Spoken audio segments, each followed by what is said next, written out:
আজকে একটা কথা বলি, কথা হচ্ছে কি যে মনে করো তুমি যাকে ভালোবাসো, যার জন্য এত কিছু স্যাক্রিফাইস করছো নিজের লাইফে, তাকে পাওয়ার জন্য ক্ষত বিক্ষত করছো নিজেকে, তাকে পাওয়ার জন্য অল্প বয়সে কষ্ট করছো হয়তো, তার সাথে একটু রাগ অভিমান হচ্ছে, তুমি কি ভাবছো যে সে তোমাকে মেনটেন করবে? কোনো দিনও করবে না। আমার মতো ছেলে, আমি সব কিছু দিয়ে চেষ্টা করেছি, আমি এমন কিছু মানুষকে ভালোবাসতে চেয়েছি, সব কিছু দিয়ে আগলে রাখতে চেয়েছি, কিন্তু কোনো দিনও পারিনি।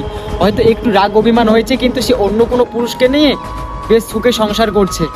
আরে ভালোবাসা বলে কিচ্ছু হয় না। এখনকার ভালোবাসাগুলো কি জানেন ভাই, অর্থ যদি থাকে না তবেই তোমার ভালোবাসাটা সফলতা পাবে। কারণ আমাদের মতো মধ্যবিত্তদের জন্য ভালোবাসাটা একদমই না। আমি বিশেষ করে আমরা কোনোদিনও কারোর প্রিয় মানুষ হতে পারবো না, কারণ আমি আমার সবটুকু দিয়ে চেষ্টা করেছি কাউকে ভালোবাসার, নিজের সমস্ত কিছু দিয়ে, মানে কোনো মানুষ, একটা মেয়ে মানুষকে রানী করে রাখার, কিন্তু আমি পারিনি। আমি বিফল হয়ে গেছি, আমি ব্যর্থ হয়ে গেছি, কারণ আমি সব কিছু দেওয়ার পরেও না আমি মিথ্যে হয়ে গেছি।